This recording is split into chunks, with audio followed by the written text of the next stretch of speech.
Hey everyone, it's your girl Maddie here, aka Beaver Mosh, and today I have the pleasure of being joined by Andy of I Am the Intimidator. How are we doing today? Thank you so much for joining me. I'm doing great now that my internet's working. We had a little technical difficulties at the beginning before we started recording, but we got it good now. Recordings look seems crisp and good, so let's get going. So Andy, you've said that when you were kind of starting this, it was something you were just doing humorous, but all of a sudden it kind of wasn't a joke to you. And now, when did that shift change? Like, when did this become like something like, oh, this is a serious project I have? I mean, there's definitely like some humorous connotations behind it if you watch like the music videos and the way I deliver vocals sometimes, and some of the lyrical content's pretty funny. Yeah. But I mean, I've been kind of doing stuff like this for a while, and so I'm really serious about being funny. Okay. And but I think you can be serious and funny at the same time. But I also think you can pay homage to your heroes as well by being funny if you need to be. You Oh know? yeah. I mean, I think philosophically, that makes a ton of sense. Um, Now we should get out of this way for those who don't know anything. You're like a NASCAR themed thrash metal band. You know, you're paying homage Yeah, to Dale I'd say it's Earnhardt. more speed metal. There's like thrash has been kind of getting thrown around, but it's definitely more in the vein of like traditional and speed. That's But that's a good way of putting it. I do hear that. I don't always hear those like traditional crunchy guitars, that you associate with thrash metal. But yes, it is. There's definitely the speed is there. yeah, yeah. So let's talk about NASCAR. What does NASCAR, mean to you? Why is it something you love so much and wanted to express musically? I will say that NASCAR was something that I grew up with, Hmm. and it's not so much a part of my life as it was when I was growing up. Okay. Um, it seems like the sport has changed a lot, and I'll be honest with you, I'm not terribly familiar with what's going on with it. I just I've always been a really big fan of Dale Earnhardt Yeah. since I was probably like in my late teens, and that kind of transcends the sport for me. Like he's like he's like Michael Jordan or Wayne Gretzky. And Mhm. there's people with kids with posters on their walls of their favorite sports stars. And that's kind of where I put him. Yeah, and so you said you grew up with it. Was it something your family had on the TV, or is it something you kind of got into Oh yeah, yourself? for sure. Oh yeah, I used to watch all the time. My mom used to race cars when I was a kid, Mhm. Oh so wow. that was yeah, that's pretty rad. I still I still crack up thinking about her doing that because she's like, she's 70, but it I makes a like lot of sense did I that mean that was something she'd be into when she was a teenager. like just local racing, or at what level? I couldn't tell you. Like, I think it was some sort of like local stock racing in because I grew up in Alaska, Mhm. and so she was like working bartending and like driving cars and shit. So who knows, man? I Yeah. should ask her more about it. Well, now you said that this project is specifically, in homage to the great Dale Earnhardt. Tell those unfamiliar with the sport. I mean, I think everyone at least knows the name, but what was so great about him in particular? What did he bring to NASCAR? Oh, he was like rags to riches. Mhm. Um, he was if you look at his life story, he had a pretty he had a pretty rough time um getting to where he want like he's the kind of guy that didn't give up and didn't give in, and he did things his own way. And even after all the success that he ended up having, I don't think it changed him. I Mhm. think because when he wasn't racing cars and all that, he was working on his farm, and I really like people that are multifaceted. Yeah. I like when musicians also are, you know, uh, into other things. Just anybody that's on a platform and that's not the only thing that they're into. Um, Like that Ron Swanson guy who's in that TV show, the comedian guy. Yeah. He's like a woodworker. He's a carpenter, and I think that's it's good that these people that we see on television all the time and hear about all the time also have interests outside of their careers. And that's always something that I try to look for in people that I respect. Yeah, no, 100%. I didn't really know that about Dale Earnhardt. I do know his son also raced, right? Did Junior exude the same thing in your mind? Yeah, he definitely has the same characteristics. And but I mean, if you want to talk about Dale Jr., I don't think he grew up in the same way that his dad did, Sure. Not to detract from his successes or his life, but you grow up in a shadow like that, and you eventually become the you become what's making the shadow. That's also fascinating to me. So I do respect him a lot too. I appreciate him. Cool. Well, we are a metal show, so let's kind of switch the gear to like talking about riffs now. So some people say this. This is not me saying this. I think it's bullshit, but people still say it that thrash is dead. It has no new ideas. It's stale. It's of the past. How do you respond to that? I mean, I think thrash is alive and well. I'm not paying attention to a lot of thrash right now. I'm more interested in like what's been going on in the death doom area, and I like a lot of black metal and death metal in general. But I like hearing thrash elements in things. Like I think thrash is great, but I think it's even better when it's a part of a larger scale of things that are happening and not just thrash itself. So if I can hear thrash and doom, there's this band in Portland I really like called Alienator, and they're like the perfect blend of like 80s style hardcore and 80s style thrash metal. And they do such a good job of mixing the two together that my mind just gets warped every time I see them live or listen to them. Yeah. I think that's crucial. I think it's really crucial to like to take things that you like musically, but also update them so they're not like, so you're not doing the same thing, 100%. Like a band that I absolutely love, Aura Noir, is that because they are some of the best at combining black metal and thrash. And you're right. Like thrash metal is so interesting when it's combined with other genres. Not to say that I don't love pure thrash, but yes. Sure. Now, I mean, 100%. you also said that you don't quite consider yourself a pure thrash metal band. You kind of see yourself leaning more towards speed metal. And for some, they may not understand that distinction. Would you like to kind of elaborate on that? Like what kind of divides those two sounds? I think speed is more. Take the song "Overkill" by Motorhead, and then take the song "Headhunter" by Crocus, and then take the song "Faster Than a Shark" by Accept, and they all have the same element. It's double kick, the entire song, pretty much. It's one tempo. It never deviates from what it's doing.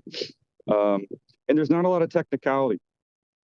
And not to say that Accept's Fast as a Shark isn't like technically reasonable, but I think with thrash, it's a lot jerkier, and there's stops and starts, and things happen, and they slow down, they speed up.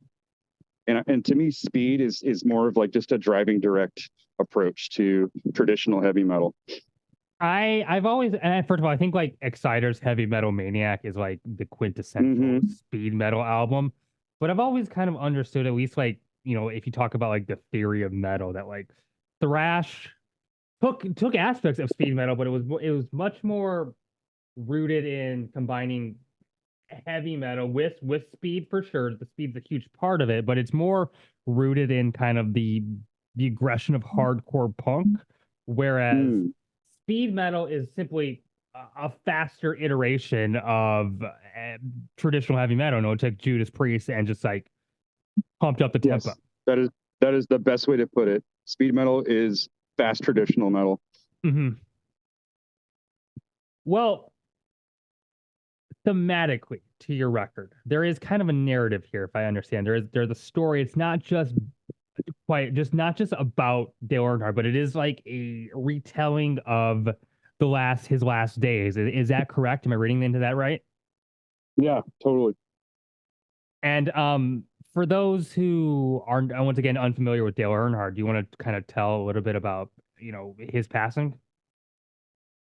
He had a uh, he was on the last lap of oh goddamn, it was, I couldn't tell you which one it was, but he was on the last lap, and I think the back of his car got clipped or something, and the front of his car hit the side rail at like 170 miles an hour, and it fractured his skull, and he just went immediately, and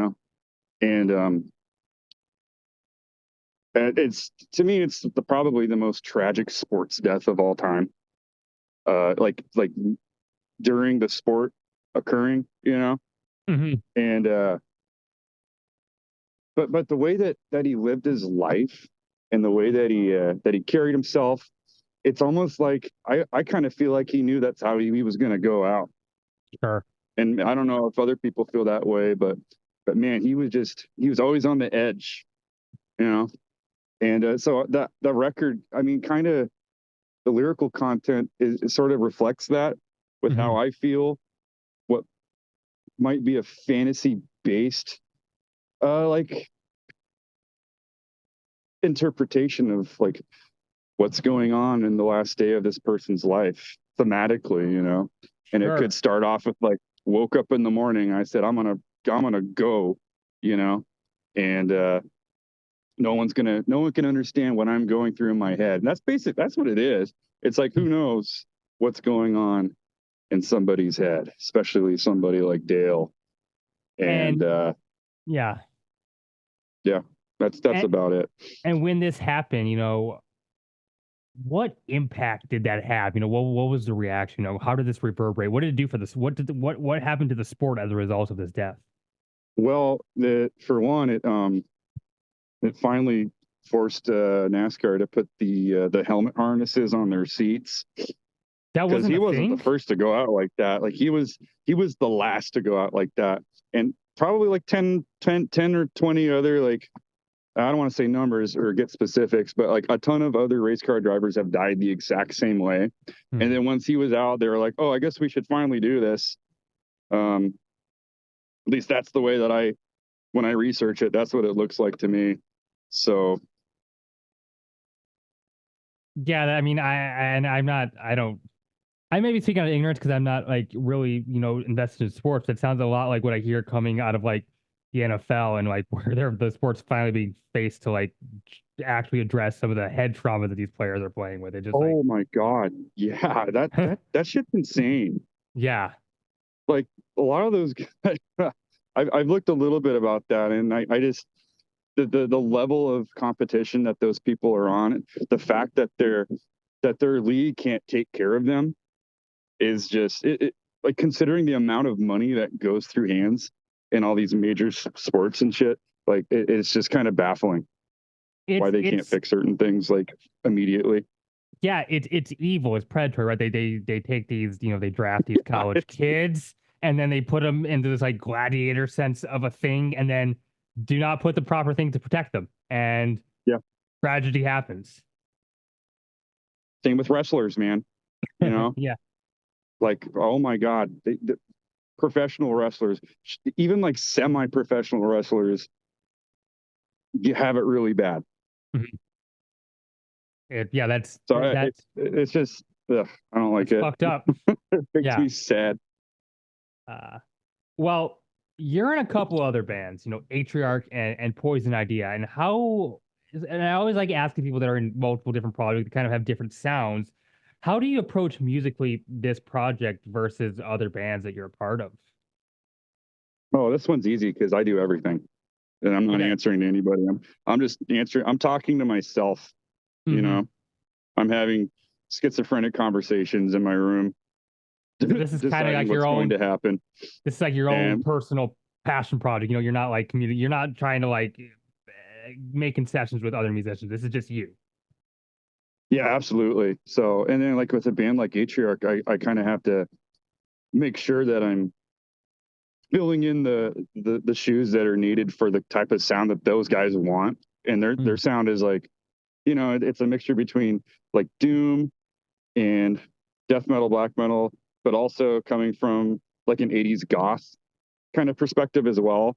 Absolutely. So I have to keep in mind those things. And you know, this record does not have any goth elements at all. There's a lot of chorus on the bass, but I don't think you can hear it very Yeah. well.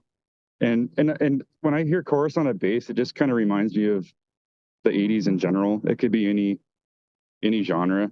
Sure. But I just naturally always put chorus on my bass because I love that warbly underwater sound. Well, but yeah, there's no God. talking Poison Idea, you're someone, just saying that you're someone who's played in punk bands, and the punk roots in like thrash and even like just heavy metal in general are well documented. And for maybe metalheads who don't understand or maybe don't get into punk or don't understand it, what maybe is like a metalhead missing? How do you get metal listeners to accept or be interested in punk rock or hardcore? I think punk and metal are kind of like at this moment in time, they're not very far from each other. And I don't even think they were that far from each other back in the 80s, because I don't think you can have one without the other. Sure. You know, like you can get into metal if you want to be a musician, but I think it's easier to approach it from a punk rock mentality. Learn punk first and then get into metal, because metal's obviously in need of a little bit more dexterity and practice and stuff. With punk rock, you can just grab a shitty guitar and just start slamming away on 3 chords, you know. But then you get into like the mid to late 80s and you start getting crossover bands, and that's when all the punk and hardcore bands decided, oh, we're going to play metal now. And like some of the best bands like did that, like like DRI and Poison Idea is one of those bands too. Like I love that combination. I think they should be, or Discharge even, and that's like way before crossover. But like Hear Nothing, See Nothing, Say Nothing is one of the greatest fucking punk albums of all time, and it's metal as hell too. I was gonna say I always considered that first. It's actually ironic that he went into like a glam metal direction, but I never really thought of like, I've always thought like crust punk and D beat, at least in that form of punk rock, is just a subgenre of metal. Like it's like right there. It's like it's just not metal by technicalities, but it's so metal by like just like feeling and just like yeah. I mean, you listen to Amoebix or Nausea, you know, those bands sound metal as hell to me. Amoebix is a thrash band. Like there are like, I mean, they definitely like root themselves in crust punk, but like yeah, they're a metal band. Yeah. Or like Dystopia. That last record especially, holy crap. Yeah, oh wow, we can talk a lot about crust punk. Let's not get sidetracked. Now, I was curious, just as a like a little side thing for me, because I wanted to know. I went on Metal Archives this morning, and because I knew we were going to do this interview, and I was going to see if there were other bands that shared your lyrical interest. And from what I can tell, race car driving and NASCAR is brand new territory for the genre. There are just no other bands touching this. I did find one other band from like 20 years ago that talked about drag racing in their lyrics, but it seems like metal and NASCAR could have more crossover appeal. It feels like it should like combine, but it just hasn't. Like, what do you have any like thoughts or reactions to that? I mean, like think about like how many songs does Judas Priest have about driving? Like probably at least 30% of their discography's got some references towards like feeling the engine roar between my thighs, shit like that. And, Of course, yeah. and there's Rob Halford's got that Made of Metal record, and it's got like a car on the front. The There's Painkiller like little... cover is very racy, in my opinion. Yeah. Oh, yeah. fuck. Yeah, for sure. There's, I don't know if there's like anything that's specific, but I think people have definitely considered doing it before. Like, I don't think this is an entirely unique idea. It's just really about who executes it first. So, but yeah, maybe there needs to be more like equestrian metal, and there needs to be more like Mount Everest metal or geology metal, like, and there's all sorts of weird crap like that too. Like there's that band that sings about plants, that black metal band. Oh yeah, their name's escaping me. Botanist. Yeah, yeah. Like there's all sorts of interesting little corners of genre lyrical strangeness, All right, we're gonna play a game. I've never played this game with any band, but I think we're gonna play a game. I'm pulling up on my other monitor here. I'm pulling up Metal Archives right now, and we're gonna you've given me some ideas, and we're gonna go, and if you go into we're gonna go into the lyrical themes here. So you said Mount Everest. So let's look. Are there mountain themed metal bands? There has to be. Okay, there is one. I got one result. They split up in 2007. A band called Service Nebulae. Their lyrical theme. They're a black metal band. Their lyrical themes are old mountain legends and the spirit of nature. That's great. You said equestrian. So equestrian metal. Equestrian. No, but I'm sure there's bands that talk about horses. Okay, gotta be some horse metal out there is a grindcore band from the UK split up in 2013 called Broken Bones and Shit, and their lyrical themes are horses. No way. Yeah. Okay. I found this band a long time ago, and I can't remember their name, but yes. If you look up the band Hell's Pigeons, they are from Germany, and they are active. They are an active band right now, and their lyrical themes include pigeons, alcohol, and breakfast. Whoa. Give me something else. Give me another theme. I'm having fun here. Just how about oh god, Antarctica. Antarctica. Nope. Let's look up glaciers. Yes. There is one band called. They're from France, split up in 2011. Cathedral de Glace. About snow and glaciers. I mean, they don't have glaciers. That's actually not that surprising that a band that's a black metal band thinks about snow, but glaciers and specifically this band has that covered. Yeah. They had to figure out, oh man, everybody's already saying about mountains. We gotta, oh wait a minute. What about glaciers, bro? Oh yeah. Duh. We don't even have glaciers in France. Or do they? They might. I don't know. Oh, okay. This is interesting. We were talking about race car drivers. Like, what's another like sport that you race? Oh, bikes. There's a band called Whisper Killers from Greece. Very active. In fact, they put out a release just 2 years ago in 2022. And their themes are metal, bikes, and MMA. Like a UFC themed band. That's what about awesome. What about the NBA? Are there any basketball bands? No. Hey, now we're talking. There's no basketball themed metal bands. Not a single one. Okay, well, somebody has to fix that. All right. I will give $10 in will you match that? Will you match it? Will you give $10 too? To fund any band who becomes an NBA themed metal band? Oh, I got $10 right here for the next Yeah. NBA metal band. So you heard that right here. You contact I Am the Intimidator Bandcamp, and you email me. And if you form an NBA themed metal band and you get like at least a demo on Bandcamp, $20. You got $20. Gotta be 2 songs. At least 2 songs.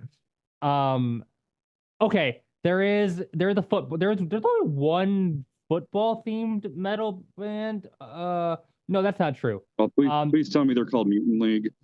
No, there's a band called Jesus Christ, and they are a grindcore slash crust punk band from the Netherlands. I'm assuming when they say football, they mean soccer. You know, this is a European band. Oh, like yeah. Right.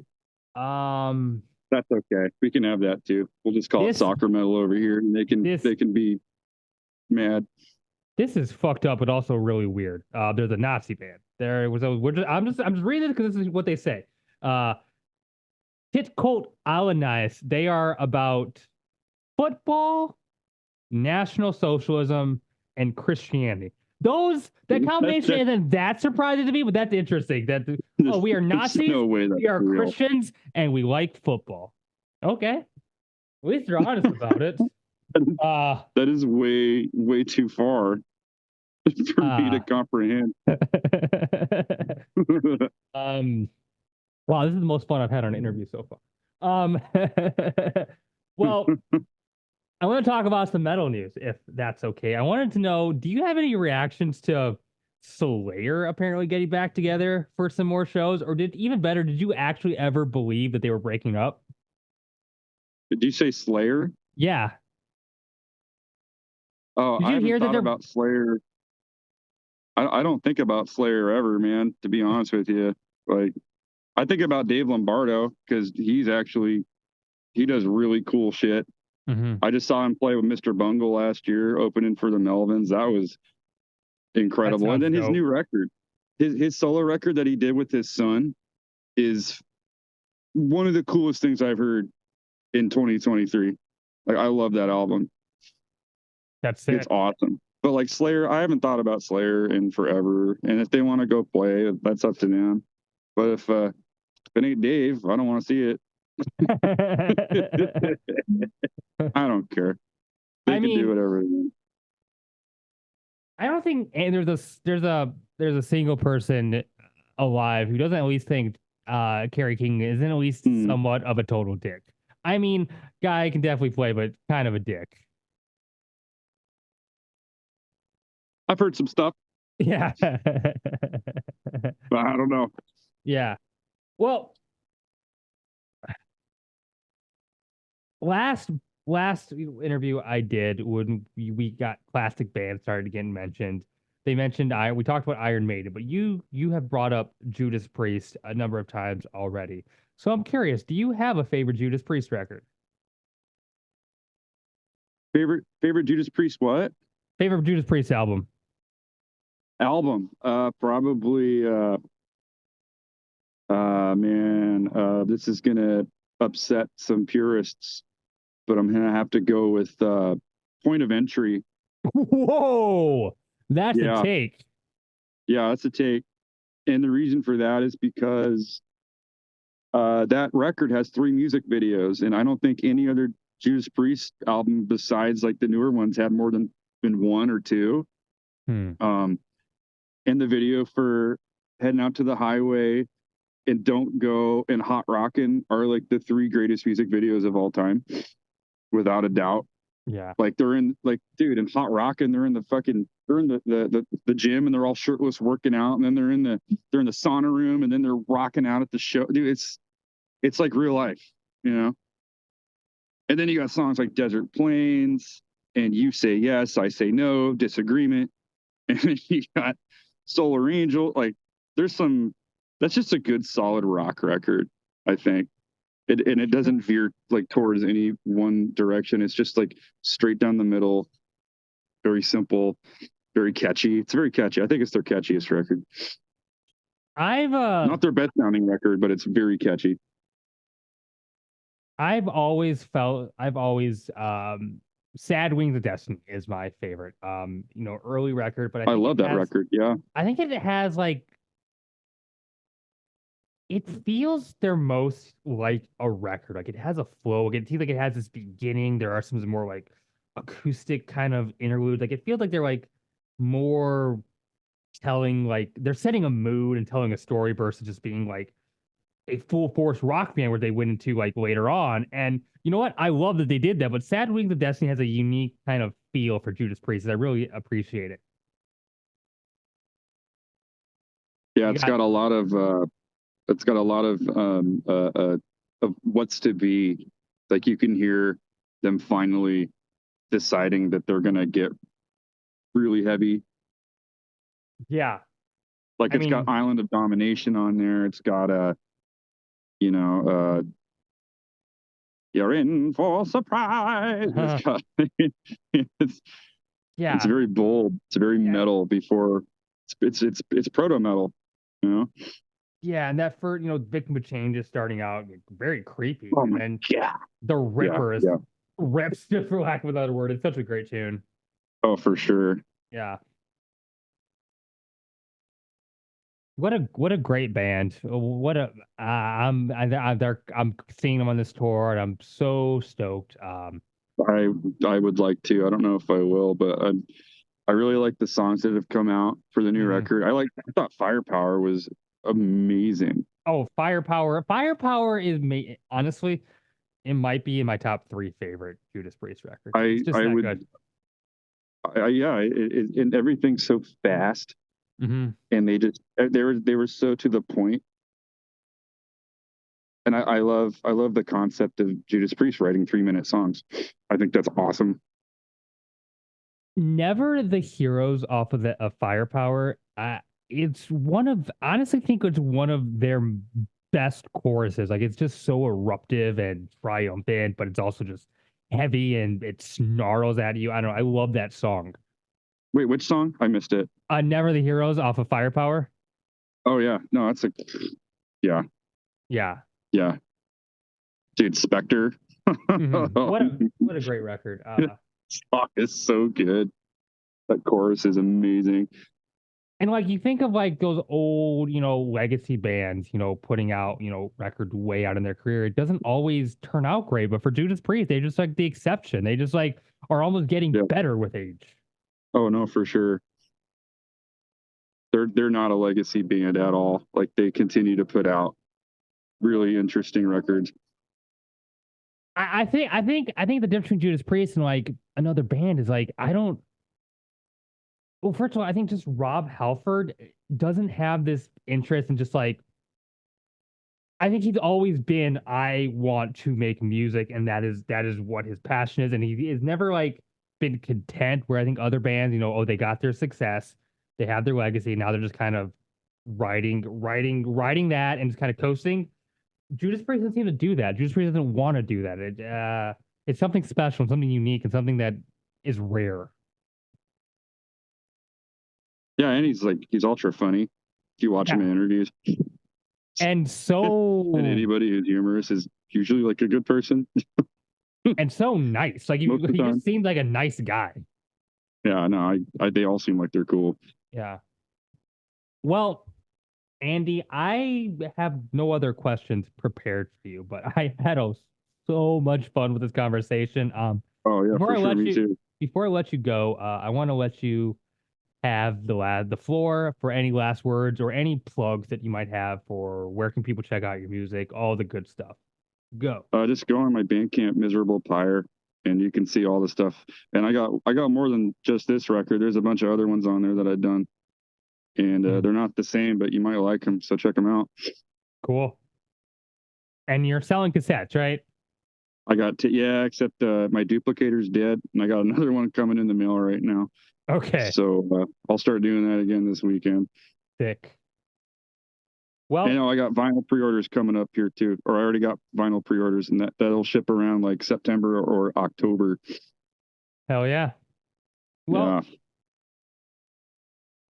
Well, Andy, thanks again. And for everyone watching at home, first of all, check out I Am the Intimidator. I think the record's great, and I think you should listen to it. And my name is Maddie, aka Beaver Mosh, and I'm signing off.